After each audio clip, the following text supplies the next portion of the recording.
नमस्कार, आदाब, सत श्री अकाल। तो कैसे हैं सब? आशा करते हैं बेहतर होंगे, बेहतरीन होंगे, स्वस्थ होंगे, मस्त होंगे, तंदुरुस्त होंगे। जैसा कि आपको पता है कि Hindi special batch exam web पे चल रहा है, जिसमें आज क्लास होने वाली है दोस्त अलंकार की, यानी फिगर ऑफ स्पीच की। चलिएगा दोस्त, बात करते हैं आज की क्लास पे कुछ ऐसी जानकारियां जो आप पहली बार देखेंगे।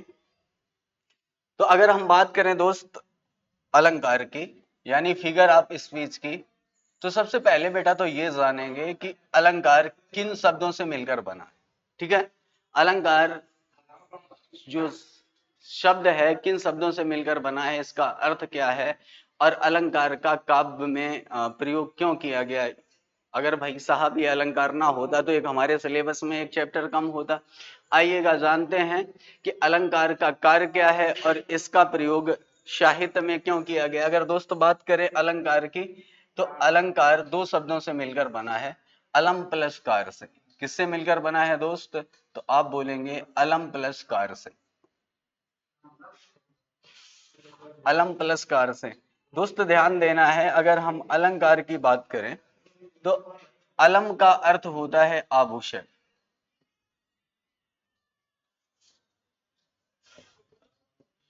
अलंग का अर्थ होता है आभूषण, और कार का अर्थ होता है करने वाला। कार का अर्थ होता है दोस्त करने वाला, करने वाला। तो अगर हम आभूषण करने वाले की बात करें तो कुछ परफेक्ट शब्दावली आपके समझ नहीं मिल पा रही है। अच्छा जी, यहां से बहुत सारे सवाल बनते हैं अलंकार शब्द से। यूपी टेट में यहां से एक सवाल पूछा गया, अलंकार में उपसर्ग क्या है। अगर हम उपसर्ग की बात करें तो बेटा उपसर्ग कौन होगा? तो आप बोलेंगे कि सर इसमें उपसर्ग जो है अलम है। उपसर्ग क्या है? अलम है। और मूल शब्द क्या है? कार है। उपसर्ग क्या है दोस्त? अलम है। अगर हम कहें आभूषण, तो बेटा आभूषण से अर्थ लिया गया है, आभूषण से अर्थ लिया गया है क्या बच्चा? आभूषण से अर्थ लिया गया मेरे दोस्त शोभा। आभूषण से क्या होता है? शोभा बढ़ती है। क्या होता है दोस्त?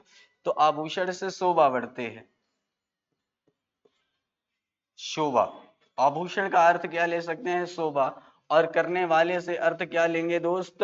बढ़ाने वाला, शोभा बढ़ाने वाला,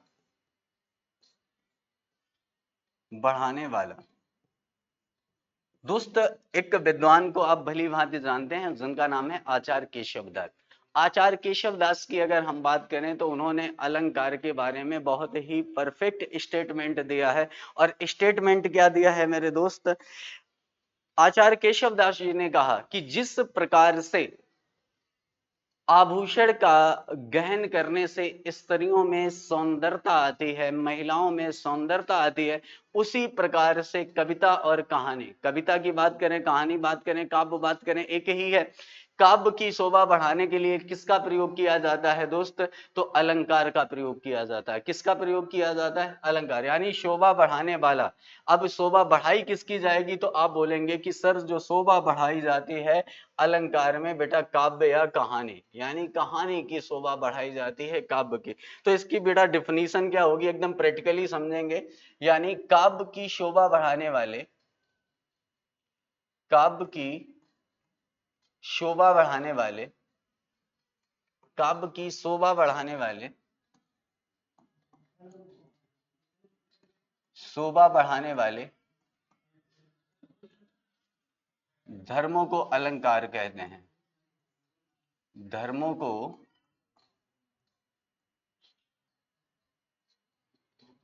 धर्मों को अलंकार कहते हैं। अब बेटा यहाँ पे धर्म कहें या गुण कहें कि गुणों को अलंकार कहते हैं, तो एकदम परफेक्ट आपका जवाब हो जाएगा। यानी काव्य की शोभा बढ़ाने वाले धर्मों को क्या कहा जाता है? अलंकार कहा जाता है। अगर बेटा हम अलंकार की बात करें, अलंकार का अर्थ क्या होता है? अगर हम अलंकार की बात करें, अलंकार का अर्थ क्या होता है, तो आपका प्यारा सा जवाब होगा शोभा बढ़ाना। अलंकार का अर्थ क्या होगा बेटा? शोभा बढ़ाना। क्या हो जाएगा इसका अर्थ? शोभा बढ़ाना, शोभा बढ़ाना, या आप कह सकते हैं सजावट, सजावट। या बेटा आप अपने शब्दों में इसे श्रृंगार भी कह सकते हैं। अलंकार का अर्थ क्या होता है? शोभा बढ़ाना, श्रृंगार, या क्या होगा? सजावट होगा मेरे दोस्त। आइएगा बात कर लेते हैं इसके और कुछ फैक्ट की। अगर हम आपसे बेटा ये पूछ दे कि बताओ बच्चा, अलंकार का सर्वप्रथम प्रयोग किसने किया? अलंकार का सर्वप्रथम प्रयोग किसने किया? सर्वप्रथम प्रयोग किसने किया? तो आपका दोस्त प्यारा सा जवाब होगा, अलंकार का सर्वप्रथम प्रयोग करने वाले विद्वान कौन रहे? आचार्य भरत मुनि। कौन रहे मेरे दोस्त? आचार्य भरत मुनि रहे। कौन रहे? आचार्य भरत मुनि रहे। अलंकार का सर्वप्रथम प्रयोग किसने किया? तो आपका जवाब होगा आचार्य भरत मुनि होगा। क्लियर है बेटा यहां तक? आचार्य भरत मुनि ने सर्वप्रथम प्रयोग किया किसमें? तो आचार्य भरत मुनि का एक ग्रंथ है दोस्त, नाट्य शास्त्र। कौन सा है? नाट्य शास्त्र में अलंकार का सर्वप्रथम के प्रयोग किया। और नाट्य शास्त्र में दोस्त इन्होंने अलंकार के जो अलंकार की संख्या बताई, वो कितनी बताई मेरे दोस्त? अलंकार की संख्या 4 बताई। कितनी बताई? अलंकार की संख्या 4 बताई। 4 कौन कौन सी बताई? जरा बेटा ध्यान देंगे। अगर हम 4 अलंकारों की बात करें, कौन कौन सी बताई इन्होंने? तो इन्होंने बेटा बताया, आचार्य भरत मुनि ने अलंकारों की संख्या बताई, रूपक, एमक, रूपक, एमक, उपमा, और बेटा कौन सा? दीपक। ये बेटा एग्जाम में पूछा जा चुका है मंडी परिषद में कि आचार्य भरत मुनि के अनुसार निम्नलिखित में से कौन सा अलंकार नहीं है। तो आपका जवाब क्या होगा? अगर आपको 4 पता है तो आसानी पूर्वक आप निकाल पाएंगे कि 4 कौन से हैं और कौन से इन्होंने नहीं बताए। चलिएगा, यहां से बेटा एक दूसरा सवाल बनता है, और दूसरा सवाल क्या बनता है जरा गौर करेंगे। दूसरा सवाल क्या बनेगा? दूसरा सवाल बेटा क्या बनेगा कि अलंकार का पिता, सर्वप्रथम प्रयोग तो किसने किया? भरत मुनि ने। अलंकार का पिता किसे कहा गया? तो अलंकार का पिता बेटा ध्यान दीजिएगा, आचार्य भामा को कहा जाता है। अलंकार का पिता आचार्य किसे कहा जाता है? भामा को कहा जाता है। और इन्होंने अलंकारों की संख्या कितनी बताई? तो आचार्य भामा ने अलंकारों की संख्या 35 बताई। कितनी बताई मेरे दोस्त? आचार्य भामा ने अलंकारों की संख्या 35 बताई। आइएगा दोस्त बढ़ते हैं अगले बिंदु पे। अगर हम आपसे ये कह दें कि अलंकार पर अलंकार पर सर्वप्रथम सर्वप्रथम काव्य शास्त्री परिभाषा, काव्य शास्त्री परिभाषा देने वाले विद्वान कौन हैं? तो आपका बेटा प्यारा सा जवाब हो जाएगा, आचार्य दंडी महोदय जी हैं। कौन है? आचार्य दंडी महोदय जी हैं। इन्होंने अलंकारों की संख्या बेटा कितनी बताई? इन्होंने अलंकारों की संख्या 36 बताई।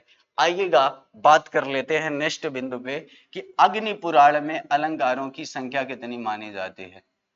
अग्नि पुराण में अग्नि पुराण में अलंकार की संख्या, अलंकार की संख्या बेटा कितनी मानी जाती है? तो अलंकार की संख्या अगर अग्नि पुराण की बात करें तो आपका जवाब क्या हो जाएगा?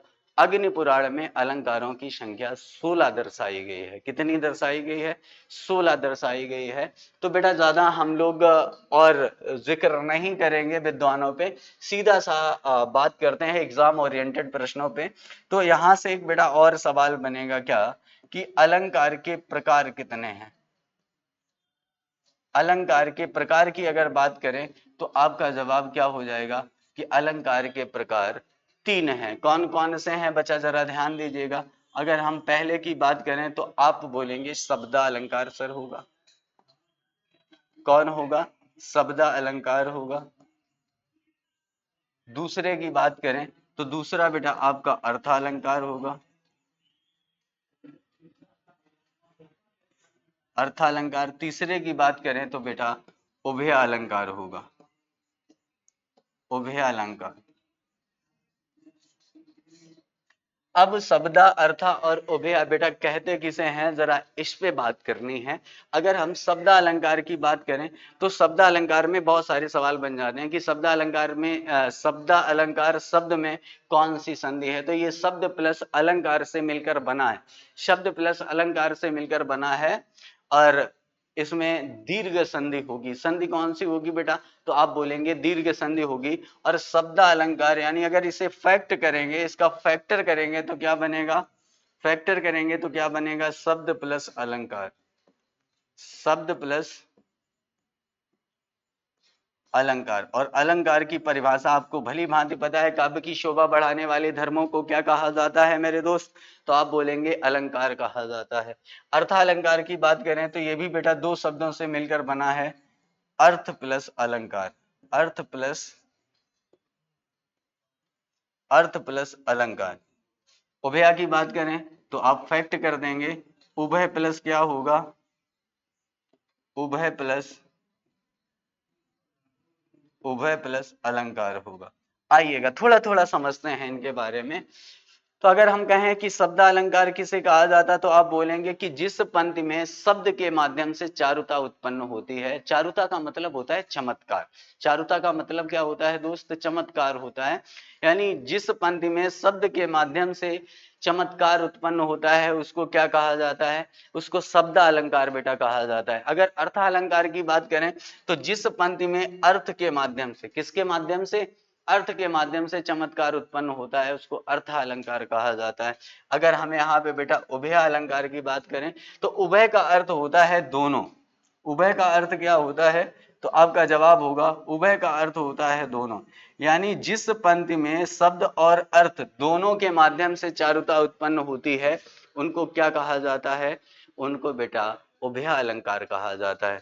इसके एक एग्जाम्पल की बात करते हैं बेटा, हम नोट डाउन यहाँ पे लिखेंगे नहीं, ऐसे समझिएगा। अगर हम अर्थालंकार की बात करें, सॉरी शब्दालंकार की बात करें तो शब्द के माध्यम से क्या उत्पन्न होती है, चारुता उत्पन्न होती है, वहां पर शब्द अलंकार होता है। यानी शब्द को ऐसे सेट किया जाएगा जिनके माध्यम से क्या हो जाएगी, सुंदरता, पंक्तियों में सुंदरता उत्पन्न होगी, वहां पर सब आपका शब्द अलंकार होगा। जैसे मैं एग्जांपल कह दूं कि शेष महेश दिनेश गणेश सुरेश हु जाई निरंतर गावे और ताही अहिर की छोरिया छछिया भर छाछ पे नाच नचावे। यहाँ पर क्या है बेटा, शब्दों को ऐसे क्रम में व्यवस्थित किया गया है, यहाँ पर कौन सा हो जाएगा आपका शब्द अलंकार हो जाएगा। यानी अर्थालंकार की बात करें तो आपने बहुत ज्यादा एग्जाम्पल पढ़ा होगा पुराना, पीपर पात सरिस मंडोला, पीपर पात सरिस मंडोला।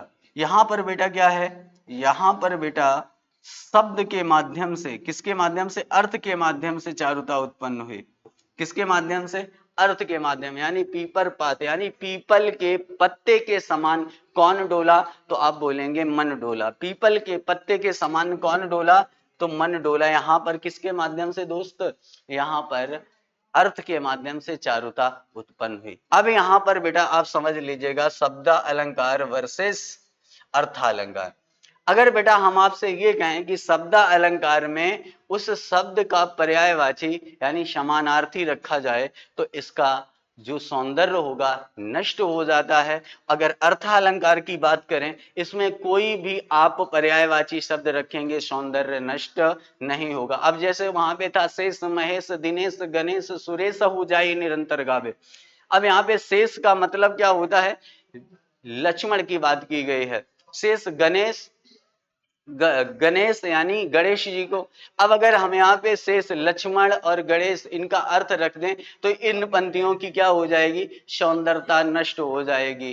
बात समझ पा रहे हैं, यहाँ पे शब्द के माध्यम से चमत्कार उत्पन्न होता है और यहाँ पर बेटा अर्थ के माध्यम से क्या होता है, चमत्कार उत्पन्न होता है। इसके बाद बात करते हैं किस पे, उभय अलंकार पे। यहाँ पे शब्द और अर्थ दोनों के माध्यम से चमत्कार उत्पन्न होता है। जैसे मैं एग्जाम्पल कह दूं कि कजरारी अखियन में कजरा ही ना लखाए।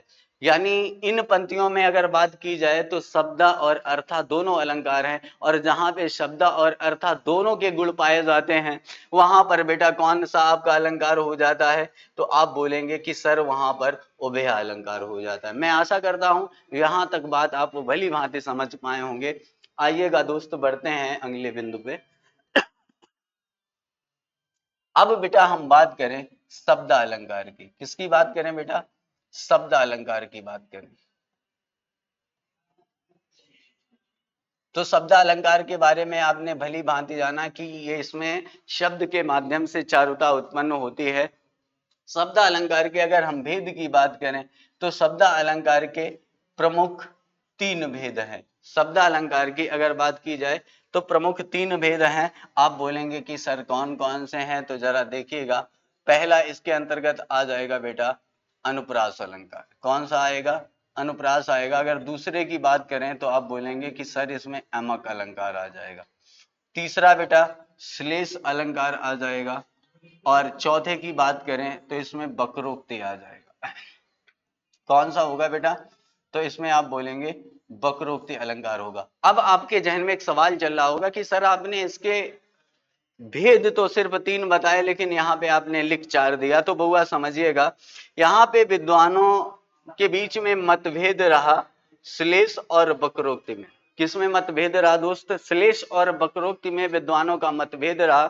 तो जिन विद्वानों ने श्लेष को दर्जा दिया है उन्होंने वक्रोक्ति को छोड़ दिया है, और जिन लोगों ने वक्रोक्ति को माना है उन लोगों ने श्लेष को छोड़ दिया है। तो ध्यान रखिएगा, यहां पर सिर्फ एक ही इंक्लूड होगा, या तो श्लेष या वक्रोक्ति। तो ध्यान रखिएगा प्रमुख रूप से कितने हैं, तो आप बोलेंगे कि सर तीन है, या तो मैं श्लेष लूंगा या मैं वक्रोक्ति लूंगा, लेकिन भेद उसके तीन ही रहेंगे। आइएगा आगे और बढ़ जाते हैं दोस्त।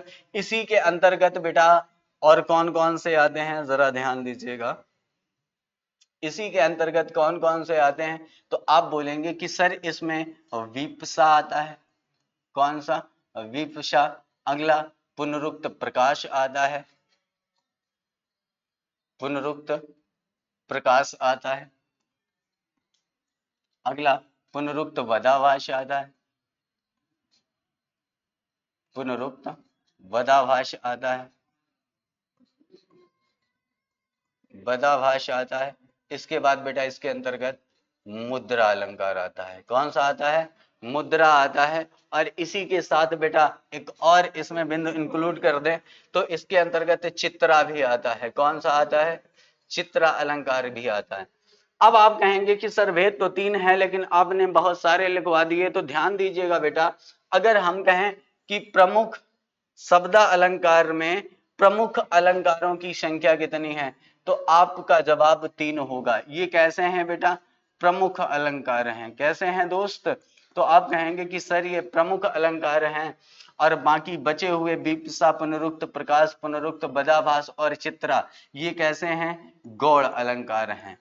कैसे हैं? गौड़ अलंकार हैं। यानी प्रमुख कह सकते हैं या मुख्य अलंकारों की संख्या शब्दा में तीन है। और अगर हम गौड़ की बात करें तो आपका जवाब क्या होगा? गौड़ के अंतर्गत विपुषा, पुनरुक्त प्रकाश, पुनरुक्त वदाभास, चित्रा आदि आ जाते हैं। बोलो बात क्लियर है यहाँ तक? आइएगा दोस्त, मैं आशा करता हूं यहाँ तक सारी बातें आप समझ पाए होंगे। अब हम पॉइंट पे बात करेंगे। पहला कौन सा है बेटा? अनुप्रास अलंकार है। कौन सा है दोस्त? तो आप बोलेंगे अनुप्रास अलंकार है। आइएगा इस शब्द के बारे में जानते हैं। अगर हम अनुप्रास अलंकार का फैक्टर करें, इसको विभाजित करें, तो बेटा क्या बनेगा? तो आप बोलेंगे कि सर ये अनु प्लस प्रास से मिलकर बना है। किससे मिलकर बना है? अनु प्लस प्रास से मिलकर बना है। और इस बेटा शब्द में ही इसकी परिभाषा छिपी हुई है। जरा देखिएगा, अगर हम अनु की बात करें तो अनु का अर्थ होता है बार बार। अनु का अर्थ क्या होता है मेरे दोस्त? तो आप बोलेंगे अनु का अर्थ बार बार होता है। और प्रास का जो अर्थ होता है वर्ड या अक्षर होता है। क्या होता है दोस्त? वर्ड या अक्षर होता है। वर्ड या अक्षर होता है। तो बेटा इससे डिफिनीशन बन जाती है। डिफिनीशन क्या बनेगी कि जिस पंक्ति में एक शब्द की आवृत्ति, जिस पंक्ति में एक वर्ड या अक्षर की आवृत्ति, आवृत्ति बोले तो पुनरावृत्ति आप कह सकते हैं, आवृत्ति बार बार होती है, वहां पर कौन सा अलंकार होता है? वहां पर अनुप्रास अलंकार होता है। चलो बेटा इसकी डेफिनेशन की बात कर लेते हैं। तो आप क्या बोलेंगे कि जिस पंक्ति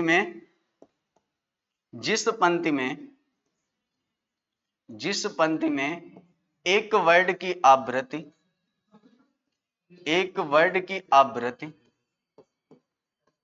एक वर्ड की आवृत्ति बार बार होती है, बार बार होती है बेटा, वहां पर कौन सा अलंकार होता है? तो वहां पर आपका अनुप्रास अलंकार होता है। फॉर एग्जाम्पल, एक एग्जाम्पल के माध्यम से इसको मैं थोड़ा सा आपको समझाता हूं। एग्जाम्पल की अगर हम बात करें, जैसे एकदम बहुआ सा एग्जाम्पल उठा लेते हैं। जैसे कह दिया जाए रघुपति, रघुपति राघव राजा राम। अगली पंक्ति तो आपको पता ही है कि पतिति पावन सीताराम।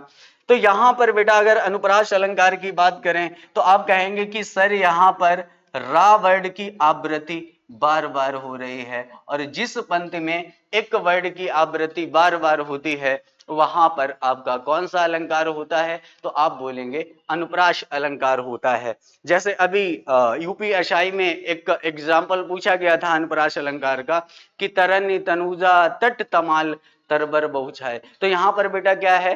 ता वर्ड की आवृत्ति तरन्नी तनुजा तट तमाल तरबर बहुछाए, ता वर्ड की आवृत्ति बार बार हो रही है। तो जहां पर एक वर्ड की आवृत्ति बार बार होती है वहां पर कौन सा अलंकार होता है? तो आप बोलेंगे वहां पर अनुप्रास अलंकार होता है। बोलो बात क्लियर है? ऐसे हजारों एग्जाम्पल हैं, अगर हम बताएंगे आपको तो क्लास बहुत लंबी हो जाएगी, तो शॉर्टकट में ही समझिएगा। जैसे मैं आपसे कह दूं मुदित महीपत मंदिर आए, सेवक सचिव सुमंत बुलाए, कौन सा हो जाएगा बेटा? तो आप बोलेंगे यहां पर भी सर कौन सा हो जाएगा? अनुप्रास अलंकार हो जाएगा। जैसे मैं कह दूं चार चंद की चंचल किरणें खेल रही हैं जलथल में, कौन सा अलंकार हो जाएगा? तो आप बोलेंगे चा वर्ड की आवृत्ति बार बार हो रही है, यहां पर भी आपका कौन सा हो जाएगा? अनुप्रास अलंकार हो जाएगा। आइएगा दोस्त, थोड़ी सी बातें और जानते हैं अनुप्रास अलंकार के बारे में। अगर बेटा हम अनुप्रास अलंकार की बात करें तो अनुप्रास अलंकार के 5 भेद होते हैं। कितने भेद होते हैं दोस्त? तो आपका सही जवाब होगा 5 भेद होते हैं, लेकिन कई विद्वान यहाँ पे आ जाते हैं और उनका अलग अलग मत होता है। जैसे आपने नाम सुना होगा हरदेव बाहेरी का, तो हरदेव बाहेरी ने अनुप्रास अलंकार के मुख्यतः 3 भेद ही माने। कौन कौन से? छेका, वृत्तीय और लाटा अनुप्रास। आइएगा वैसे होते कितने हैं? 5 होते हैं मेरे दोस्त। आइएगा इन पे बात कर लेते हैं कि पहला बेटा कौन सा होगा? तो आप बोल देंगे कि सर इसमें छह का अनुप्रास होगा। कौन सा होगा बच्चा? तो आप बोलेंगे छह का अनुप्रास होगा, छह का अनुप्रास। दूसरे की बात करें तो आप बोलेंगे वहां पे बेटा लाटा अनुप्रास होगा। कौन सा होगा? लाटा अनुप्रास होगा। तीसरे की बच्चा बात करें तो आप बोलेंगे वृत्तीय अनुप्रास होगा। कौन सा हो जाएगा?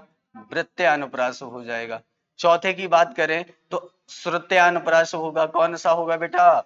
तो आप बोलेंगे श्रुत्य अनुप्रास होगा। पांचवें की बात करें तो पांचवें में बेटा आपका हो जाएगा अंत्य अनुप्रास। कौन सा होगा?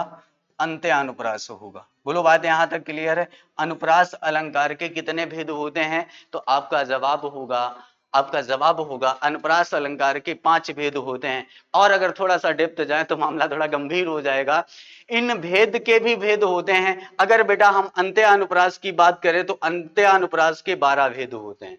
अंत्य अनुप्रास के बेटा कितने भेद होते हैं? 12 भेद होते हैं। खैर आप चक्कर में पड़ जाएंगे तो इतना ज्यादा लेंथी नहीं जाना है आपको। आइएगा शॉर्टकट में थोड़ा थोड़ा समझते हैं इनके बारे में। अगर हम छह का अनुप्रास की बात करें, अच्छा ये तो आप जानते ही है, ये तो आप जानते ही है कि जो अनुप्रास अलंकार है इसमें एक वर्ड की आवृत्ति क्या होती है? बार बार होती है। तो यहाँ पे वर्णों की पुनरावृत्ति होगी, लेकिन कैसे होगी? अगर हम छेका की बात करें तो यहां पर बेटा आ जाएगा एक वर्ड की, एक वर्ड की आवृत्ति, एक वर्ड की आवृत्ति बेटा कितने? केवल 2 बार होगी। एक वर्ड की आवृत्ति केवल कितने बार? 2 बार हो। जिस पंक्ति में एक वर्ड की आवृत्ति केवल 2 बार हो वहां पर कौन सा अलंकार हो जाएगा? वहां पर बेटा आपका छह का अनुप्रास हो जाएगा। एक हम यहाँ पे एग्जाम्पल बेटा लिख देते हैं, इस साइड थोड़ा गौर करिएगा। अगर हम कहते हैं उसकी मधुर मुस्कान, उसकी मधुर मुस्कान, उसकी मधुर मुस्कान किसके,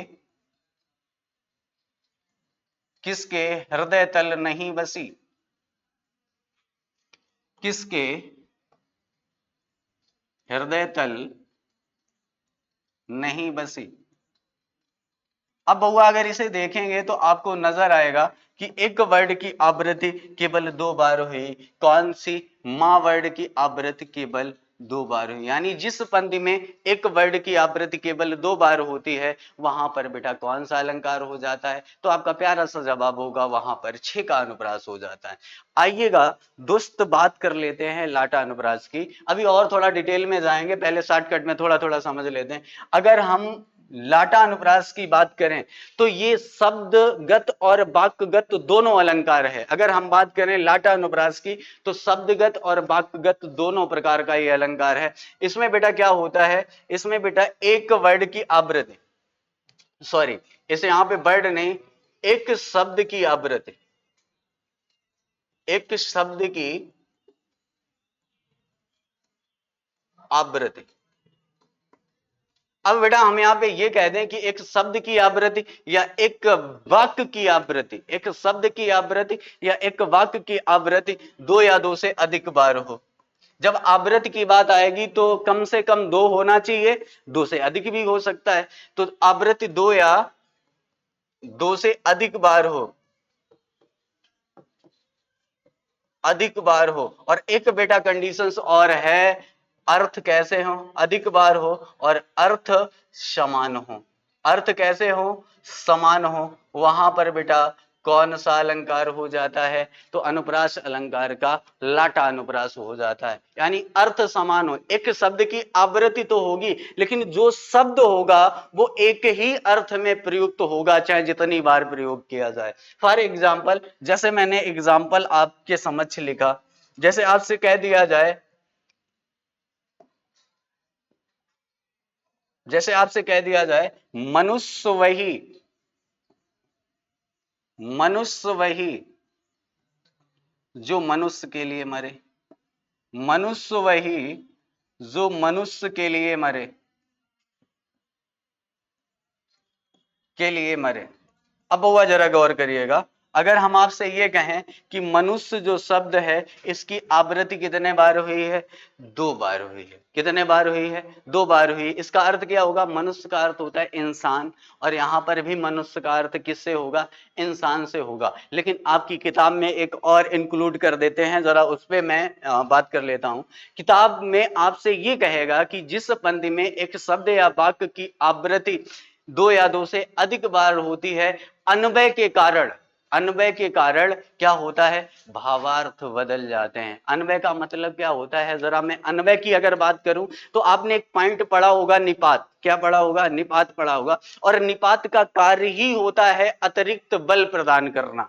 निपात का कार्य क्या होता है? अतिरिक्त बल प्रदान करना। और यहां पे बउआ आप अगर देख पा रहे होंगे तो एक सीधा सा शब्द लिखा है के लिए, और के लिए है क्या? ये बेटा निपात है, और इसका कार्य क्या है? अतिरिक्त बल प्रदान करना। और इसी को लाटा अनुप्रास में अन्वय कहते हैं। क्या कहते हैं दोस्त? अन्वय कहते हैं। अन्वय के कारण वाक्य का भावार्थ बदल जाता है। यहां पे इंसान का अर्थ इंसान होगा, यहां पर भी इंसान का अर्थ क्या होगा? इंसान होगा। लेकिन जब इसका भावार्थ निकालेंगे तो भावार्थ क्या होगा? कि मनुष्य वही जो मनुष्य के लिए मरे। यानी इंसान वही है जो इंसानियत के लिए अपने प्राण न्यौछावर कर दे। इंसान वही है जो इंसानियत के लिए अपने प्राण निछावर कर दे। ये इसका बेटा भावार्थ हुआ। जैसे मैं दूसरा एग्जांपल कह दूं कि बच्चा तो बच्चा ही है, बच्चा तो बच्चा ही है। यहाँ पे बच्चा शब्द की आवृत्ति हुई है लेकिन अर्थ एक ही होगा। बच्चे का मतलब क्या होगा? बचपन से होगा, बच्चे। अब इसका भावार्थ की बात करें कि बच्चा तो बच्चा ही है, यानी बच्चा है उसके अंदर बचपना तो होगा ही। और यहां पे अगर हम कह दें वाक्य की अगर बात की गई बेटा, अगर वाक्य की बात करें तो क्या होगा? जैसे कह दिया प्रिय निकट जाके नहीं घाम चांदनी ता, प्रिय निकट जाके नहीं घाम चांदनी ता। तो यहां पर भी बेटा अन्वय के कारण भावार्थ बदलेगा, लेकिन वाक्य दोनों पंक्तियों में कैसे है?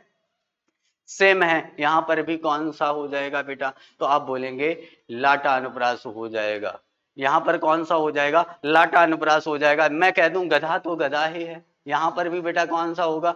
आप कहेंगे कि यहां पर भी लाटा अनुप्रास होगा। मैं कह दूं कि हाँ तेग बहादुर बेही थे, हाँ तेग बहादुर बेही थे, कौन सा होगा? तो बी बोलेंगे आप, तेग बहादुर बेही थे। यानी वाक्य की रिपीट कर दिया गया, अर्थ दोनों का कैसा है? समान है। यहां पर भी बेटा आपका कौन सा हो जाएगा? लाटा अनुपात। ऐसे दसियों हजार एग्जाम्पल हैं, कहां तक आपके समझ में रखूंगा, उसमें टाइम जाया होगा। आगे बढ़िएगा, बात कर लेते हैं किस पे?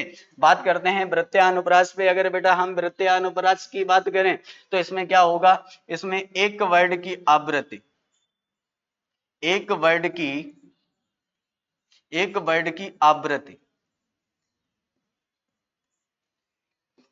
दो से अधिक बार हो, दो से, दो से अधिक बार हो, वहां पर बेटा कौन सा हो जाएगा? आपका वृत्य अनुप्रास हो जाएगा। यानी एक वर्ड की आवृत्ति दो से जहां अधिक बार होती है वहां पर वृत्य अनुप्रास होता है।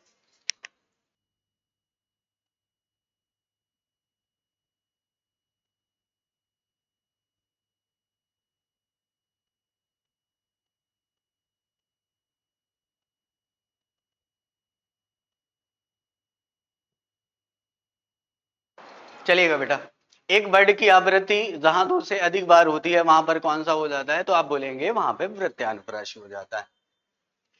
एक एग्जांपल लिखें, जैसे मैं कह दूं कि चार चंद की चंचल किरणें, चार चंद की, चंद की चंचल किरणें, चंचल किरणें खेल रही हैं जलथल में। तो यहां पर बेटा देखो, चा वर्ड की आवृत्ति क्या दो से अधिक बार हुई है? जहां पर एक वर्ड की आवृत्ति दो से अधिक बार होती है वहां पर वृत्यानुप्रास होता है। कौन सा होता है मेरे दोस्त? वहां पर वृत्यानुप्रास होता है।